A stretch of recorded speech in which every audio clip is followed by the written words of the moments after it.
South ఇండియాలోనే biggest sorry store మన Varahi silks మన విజయవాడ ఎంజీ రోడ్ లో డిసెంబర్ 4వ తారీఖున ఘన ప్రారంభం. నమస్తే, welcome to Suman TV. Samantha Raju Nedumuru వివాహ బంధంలోకి అడుగుపెట్టారు. కోయంబత్తూరులోని ఈషా యోగా సెంటర్లో లింగ భైరవి దేవాలయంలో వివాహం జరిగింది. భూత శుద్ధి పద్ధతిలో ఈ వివాహం జరిగింది. ఈ వివాహ పద్ధతి గురించి సమంత ఫ్యాన్స్, ముఖ్యంగా నెటిజన్లు తెగ వెతికేస్తూ ఉన్నారు. ఈ కొత్త పద్ధతి ఏంటి, ఈ భూత శుద్ధి పద్ధతి ఏంటి, దీని గురించి వెతుకుతూ ఉన్నారు. సో పూర్తి సమాచారం మనం ఈ పద్ధతి గురించి తెలుసుకునే ప్రయత్నం చేద్దాం. ప్రస్తుతం లైవ్ కాల్లో జాయిన్ అయ్యారు ప్రముఖ జ్యోతిష్యులు సుభాష్ శర్మ గారు. వారితో మాట్లాడదాం. సుభాష్ శర్మ గారు నమస్తే అండి. అండి. సుభాష్ శర్మ గారు, లింగ భైరవి దేవాలయంలో, కోయంబత్తూరులో ఈషా ఫౌండేషన్ సెంటర్లో ఉన్న లింగ భైరవి దేవాలయంలో సమంత రాజు నెడుమూరి వివాహం జరిగింది. అయితే ఎప్పుడైతే ఈ వివాహానికి సంబంధించినటువంటి సమాచారం బయటకు వచ్చిందో అప్పటి నుంచి ఈ వివాహ పద్ధతి గురించి ఎక్కువగా చర్చిస్తూ ఉన్నారు.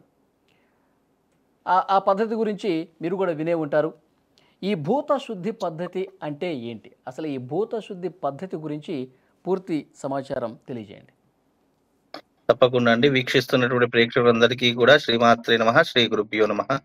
అయితే ఇక్కడ భూత శుద్ధ పద్ధతి అనేటటువంటిది ఏదైతే ఉందో అది వేద పురాణ కాలం నుంచే నిజంగానే మనకు ఉంది. అంటే పంచభూతాత్మికమైనటువంటి శుద్ధులు ఏ విధంగానైతే ఉంటాయో, గాలి, నీరు, నిప్పు, భూమి, ఆకాశము, ఈ రకమైనటువంటి శుద్ధులు దేనికి ఉపయోగిస్తాము అంటే మనము ధర్మశాస్త్ర ప్రకారము మనము ప్రతిష్టలకు కావచ్చు, దేవతల యొక్క శుద్ధికి కావచ్చు, ఈ ప్రధానంగా మనం వాడేటటువంటి పద్ధతులు ఈ పంచభూతాత్మకమైన తత్వాలు ఉంటాయి. అయితే ఈ భూత శుద్ధి వివాహ పద్ధతి అనేటటువంటిది నిజానికైతే నేను వినలేదు. వివాహ పద్ధతి అనేటటువంటిది అయితే లేదు. కాకపోతే శరీర శుద్ధి, ఆత్మశుద్ధి, అలాగే దేహ శుద్ధి, ఈ శుద్ధి ఏ విధంగానైతే ఉంటుందో అలా పంచభూతాత్మకమైనటువంటి శుద్ధులు ఏవైతే ఉన్నాయో అవి మనం చేసుకోవడానికి ఉపయోగించేటటువంటివే ఈ భూత శుద్ధి అంటాము. అంటే భూతాత్మికమైనటువంటి పంచభూతాలు అని అంటుంటాం చూసారా, ఆ రకమైనటువంటి పద్ధతులు వాడేటటువంటిదే ఈ భూత శుద్ధి పద్ధతి అనేటటువంటిది.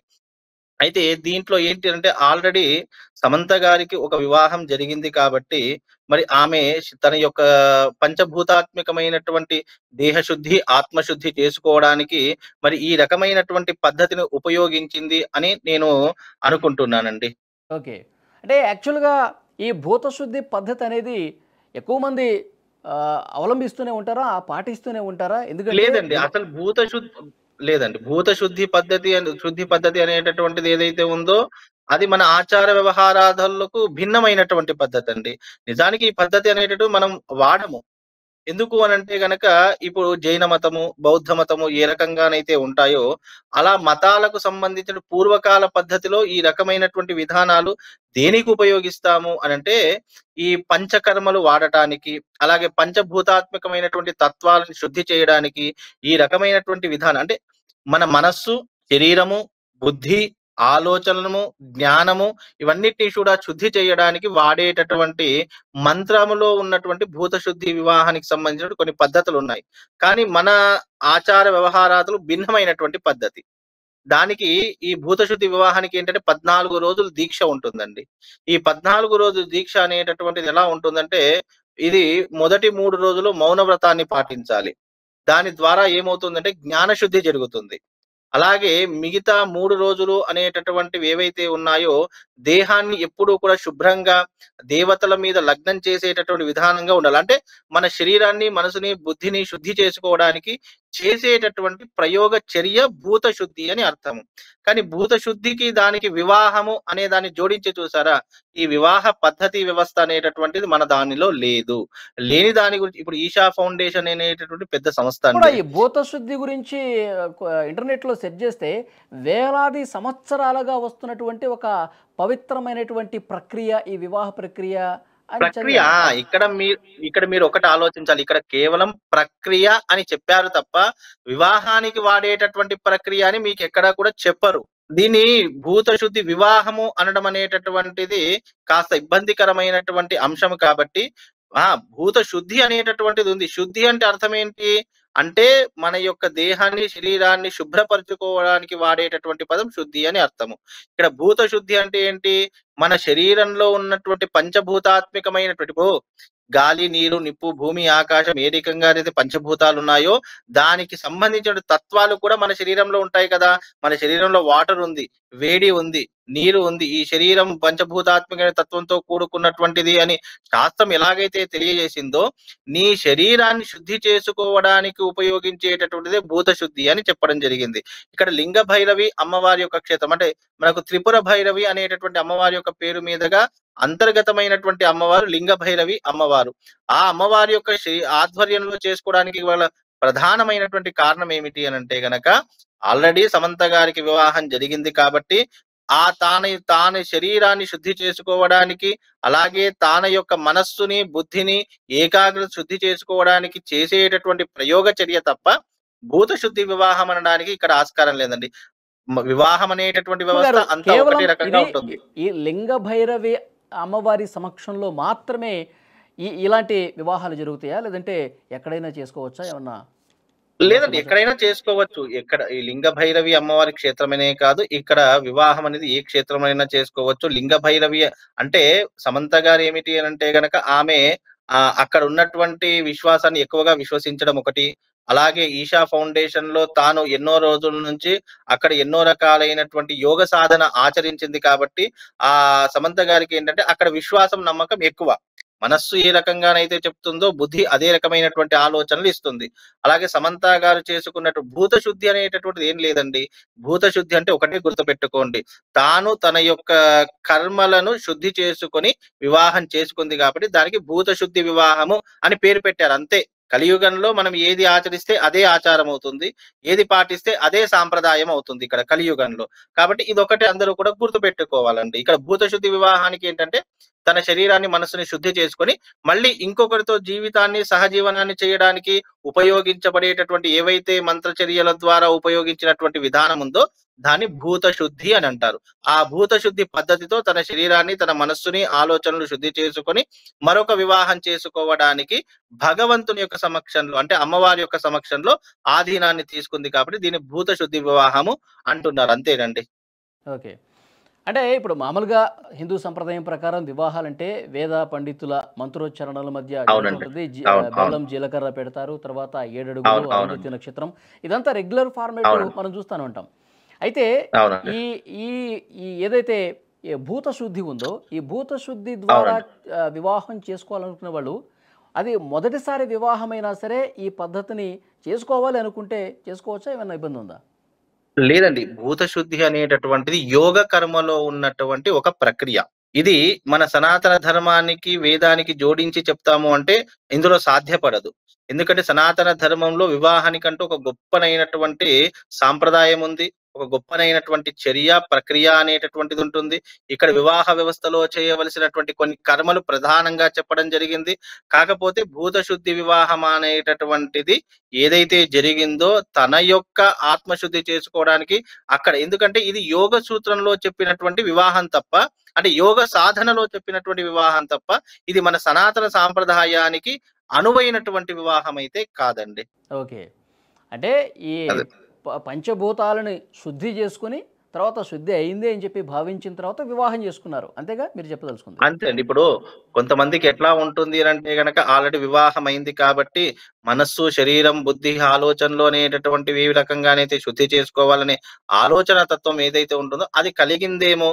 అందుకే అక్కడ ఈ భూత శుద్ధి అనేటటువంటిది మీరు ఎక్కడ ఏ శాస్త్రంలో చదివినా కూడా మన యొక్క మనస్సుని, అంటే మన శరీరాన్ని, మన ఆలోచనల్ని ఏవైతే ఉంటుందో అది శుద్ధి చేసుకోవడానికి వాడేటటువంటి ఒక సూత్రమే తప్ప ఇక్కడ భూత శుద్ధి వివాహం అంటే ఏదో గొప్పగా జరిగినటువంటి విధానం అయితే కాదు.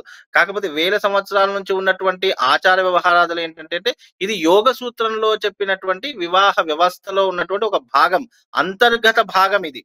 ఇది ప్రధానమైనటువంటి భాగం కాదు. ఇప్పుడు ఏ రకంగానైతే ఇప్పుడు లింగ భైరవి క్షేత్రం ఏదైతే ఉంటుందో ఈ అమ్మవారి యొక్క క్షేత్రం త్రిపుర భైరవి క్షేత్రంలో ఉన్నటువంటి ఒక ప్రధానమైనటువంటి క్షేత్రము. కాబట్టి ఆ అంతర్గత క్షేత్రం అది అమ్మవారి నుంచి ఉద్భవించింది. ఆ అమ్మవారికి ఉన్నటువంటి గొప్పతనం ఏమిటి అంటే గనక మనిషి యొక్క శరీరంలో ఉన్నటువంటి అన్ని మలినాలను దూరం చేసేటటువంటి, శుద్ధిని చేసేటటువంటి ఒక తత్వం కలిగినటువంటి అమ్మవారు అని అమ్మవారికి విశ్వాసిస్తూ ఉంటారు. అలాగే సమంత గారు విశ్వసించి తన శరీరాన్ని శుద్ధి చేసుకొని వివాహం చేసుకున్నారు అనేటటువంటి ఒక దానితో ఈ భూత శుద్ధి వివాహం చేసుకున్నారు. నిజానికి ఈ ఈ వీళ్ళు చేసుకున్నటువంటి సాంప్రదాయం ఏదైతే ఉంటుందో మన హిందూ సాంప్రదాయానికి అనువైనటువంటి విధానం కాదండి అది. అది యోగ సూత్రంలో ఉన్నటువంటి యోగ సాధనలో ఉన్నటువంటి శుద్ధి ద్వారా చేసుకున్నటువంటి వివాహం అది.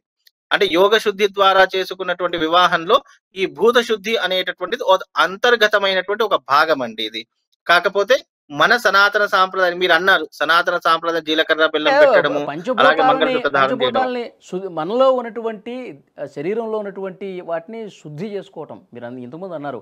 ఆలోచనలు కావచ్చు, తర్వాత బుద్ధి కావచ్చు, మనస్సు కావచ్చు, శరీరం కావచ్చు. అవునండి, అన్నిటినీ శుద్ధి చేసుకున్న తర్వాత జరిగే ఒక వివాహం అని చెప్పి మీరే అన్నారు కాబట్టి ఇది మంచిదే కదా. మంచిదండి. ఇప్పుడు వివాహ వ్యవస్థలో ఒకరు నచ్చకపోతే మరొకరు చేసుకోవడం అనేది వాళ్ళ వ్యక్తిగత విషయం కాబట్టి దాని గురించి మనం మాట్లాడడానికి ఏమీ ఉండదు. కాకపోతే ఆమె అనుకున్నారు, ఇప్పుడు ఇన్ని రోజులు కలిసి ఉండి కాపురం చేసి మరో వ్యక్తితో వివాహం చేసుకుంటున్నాను అంటే ఆ శరీరంతో పాటు మనస్సు కూడా శుద్ధిగా ఉండాలి.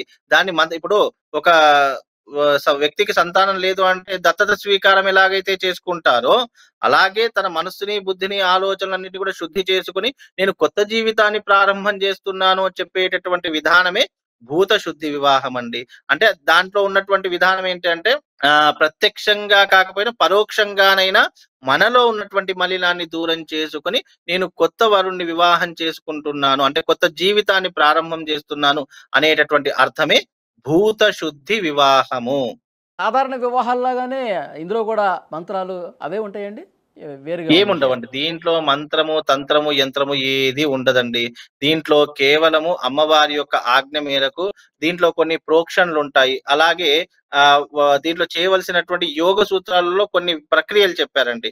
అంటే శుద్ధి చేయడానికి మనం వాడేటటువంటి ప్రక్రియలు కొన్ని ఉంటూ ఉంటాయి.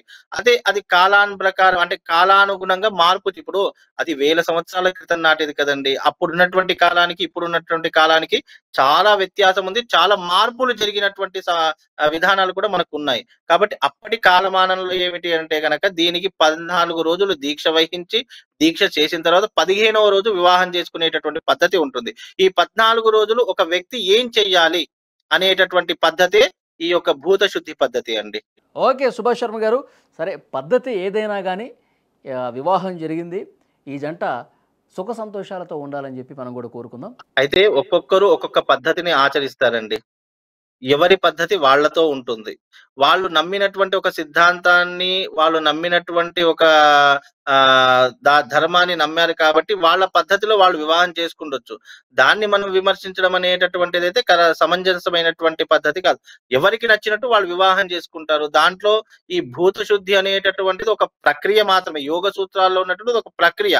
దాన్ని మనము క్రిటిసైజ్ చేసి అనవసరంగా విమర్శించడం ద్వారా దాంట్లో వచ్చేది ఏం లేదండి. వాళ్ళు ఇప్పుడు నాగ చైతన్య గారు వివాహం చేసుకున్నారు, అలాగే సమాంతర గారికి వివాహం చేసి ఎవరి జీవితం వాళ్ళది. దీంట్లో క్రిటిసైజ్ చేయడానికి, దీన్ని విమర్శించడానికి అనేటివి మనకి ఏ రైట్స్ లేవు. ఒక్కొక్కరు 10 పెళ్లిళ్ళు చేసుకుంటున్నారు. కాబట్టి ఎవరి జీవితం వ్యక్తిగత జీవితంలోకి తొంగి చూడడం అనేటటువంటిది అది మనకు సరైనటువంటి వివాదం కాదు. కాబట్టి దీన్ని మనము వారిదే. అవునండి, విమర్శించే వాళ్ళు ఎలాగో ఉంటారండి, వాళ్ళ గురించి అసలు మనం పట్టించుకోవద్దు. వీళ్ళు కొత్త జీవితం ప్రారంభిస్తున్నారు, వీళ్ళు హ్యాపీగా ఉండాలి. కొత్త జీవితం ప్రారంభించారు. కొత్త జీవితం చాలా బాగుండాలని భగవంతుని మనస్ఫూర్తిగా కోరుకుంటూ ఈ జంట కలకాలం బాగుండాలని మనస్ఫూర్తిగా కోరుకుందామండి. Thank you very much.